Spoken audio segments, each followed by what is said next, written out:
আসসালামু আলাইকুম। Welcome back to my channel Sanaya blog and fashion channel থেকে আমি সানায়া। যে যেখান থেকে বসে আমার ভিডিওটি দেখছেন সবাইকে জানাই অনেক অনেক শুভেচ্ছা। চলে এলাম আরও একটি নতুন ভিডিও নিয়ে। আশা করি ভিডিওটি আপনাদের কাছে ভালো লাগবে। যদি ভালো লাগে তাহলে শেষ পর্যন্ত আমার সাথেই থাকবেন। তো সকালে ঘুম থেকে উঠে আমি হালকা পাতলা একটু আদা দিয়ে চা আর একটু বিস্কুট, খুবই হালকা পাতলা নাস্তা করেছি। যেহেতু কালকে যে ড্রেসগুলো আপনাদের সাথে শেয়ার করেছিলাম সেখান থেকে 2টা ড্রেস আমার বিক্রি হয়ে গেছে এবং আমার কাছে বানাতে দিয়েছে। তো ড্রেসগুলো হচ্ছে ইমার্জেন্সি সেলাই করে দিতে হবে আজকের মধ্যে। তো তার জন্য আমি সকালে আর কোনো বাড়তি কিছু করি নাই, জাস্ট রান্নাটা খালি শেষ করছি, শেষ করে আবার চলে এসেছি সেলাই করতে, যেহেতু আজকের মধ্যে আমাকে দিতে হবে। তার উপর আমি একটু অসুস্থ, মাথা ব্যথা, ঠান্ডা, মানে অনেক বেশি অসুস্থ। তার মধ্যে আমাকে ড্রেসগুলো কমপ্লিট করতে হবে আজকের মধ্যে। মানে আমরা যারা সেলাই কাজ করি আর কি, যত অসুখ থাক আর যত শরীর খারাপই থাক না কেন, আমাদের ইমার্জেন্সি সেলাইগুলো করতেই হয়। তো আমার কণ্ঠ শুনলে বুঝতে পারবেন যে আমি কি পরিমাণ অসুস্থ। যাই হোক, যেহেতু করতে হবে তার জন্য আর বেশি দেরি করলাম না। কোনো মতন রান্নাটা শেষ করে বাচ্চাদেরকে খাইয়ে আমি চলে আসলাম সেলাই করতে। তো এখানে আমি শুধু হাতাটা কমপ্লিট করেছি, এর মধ্যে মানে আমার প্রচণ্ড পরিমাণে খিদা পাইছে। সকালে কিচ্ছু খাই নাই, চাটা বাদে আর কিচ্ছু খাই না, যেহেতু অসুস্থ, মুখে একদমই কিছু ভালো লাগছে না।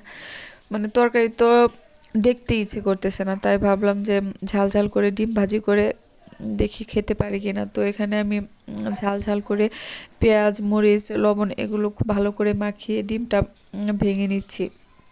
আমার হচ্ছে একটু অসুস্থ হলেই না আমি কিছুই খেতে পারি না, একটু ঝাল ঝাল হলে মনে হয় কি ভালো লাগবে। তার জন্য আমি এভাবে ডিমটা ভাজি করে কোনো মতন খেয়ে নেই। কারা কারা আমার মতো একটু অসুস্থ হলেই আর কোনো কিছু খেতে ভালো লাগে না, কমেন্ট করে জানাবেন। তো এখানে ডিমটা ভালো করে ভেঙে নেওয়ার পরে আমি কড়াইয়ে তেল দিয়ে দিচ্ছি। তো এবার তেলটা গরম হয়ে যাওয়ার পরে সম্পূর্ণ ডিমটা আমি কড়াইয়ে ঢেলে দিচ্ছি।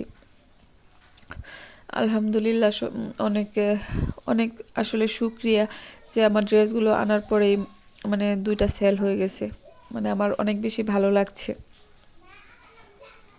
আসলে ড্রেসের কোয়ালিটি, ড্রেসের কাপড় সব কিছু যদি আপনি মানসম্মত ভাবে আনতে পারেন, তাহলে কিন্তু আপনার ড্রেস সেল হতে বেশি সময় লাগে না। আসলে সব কিছু নির্ভর করে ভালো প্রোডাক্টের উপর।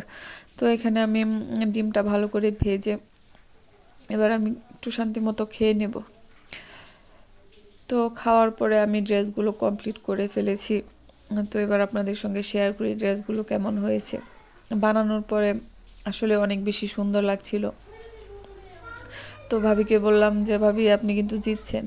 মানে ড্রেসগুলো এত সুন্দর লাগছিল বানানোর পরে, মাশাল্লাহ। ড্রেসের কালার, ড্রেসের কাপড় সব কিছু মিলিয়ে অনেক বেশি ভালো ছিল, আর ওনারও অনেক বেশি পছন্দ হয়েছে।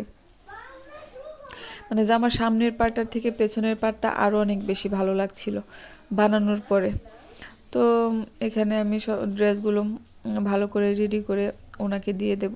যেহেতু পাশের বাসার ভাবি, তো আমাকে আর বেশি খাটুনি করতে হয়নি, ড্রেসগুলো প্যাকিং করে জাস্ট দিয়ে এসেছি। আসলে কথা হচ্ছে, আপনি যদি সততার সঙ্গে কাজ করেন, আপনার ড্রেসের কোয়ালিটি ভালো হয়, আপনার মানে সব কিছু যদি পারফেক্ট থাকে, আপনি যদি সততার সঙ্গে বিজনেস করতে চান, তাহলে আসলে লসের মুখোমুখি খুব কম পরিমাণেই হয়। আপনাকে মানুষ অনেক বেশি বিশ্বাস করবে, মানে সেকেন্ড বার নিতে সাহস পাবে ওনারা। মানে আমি যদি প্রথমবারেই খারাপ ড্রেস দেই বা খারাপ কোনো কাপড় দেই, তাহলে তো সেকেন্ড টাইম তারা নিতে আসবে না আমার কাছ থেকে। সেই জিনিসটা মাথায় রেখে আসলে বিজনেসটা করা দরকার। সততার পক্ষে থাকলে আসলে কোনো কিছুতেই লস হয় না আমার মনে হয়।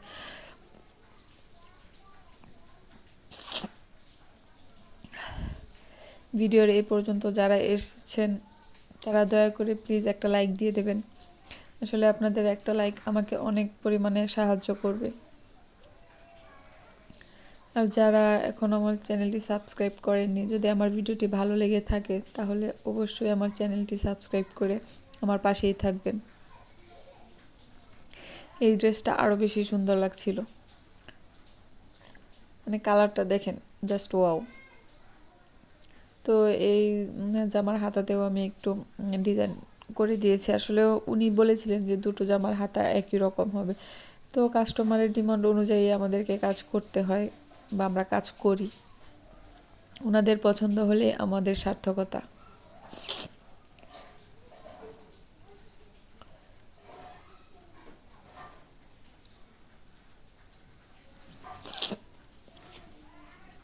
সবাই আমার জন্য একটু দোয়া করবেন, আসলে আমি অনেক বেশি অসুস্থ,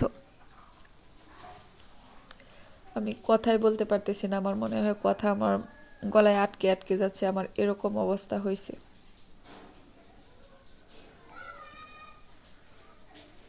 যত অসুস্থ থাকি বা যত কিছুই থাকি, আসলে কাজ তো আর আমার জন্য বসে থাকবে না, কাজ তো করতেই হবে। আসলে ঘরের বউদের কোনো ছুটি হয় না। তো ড্রেসগুলো আপনাদের কাছে কেমন লেগেছে অবশ্যই কিন্তু কমেন্ট করে জানাবেন। ভালো থাকবেন সবাই। আল্লাহ হাফেজ। আসসালামু আলাইকুম।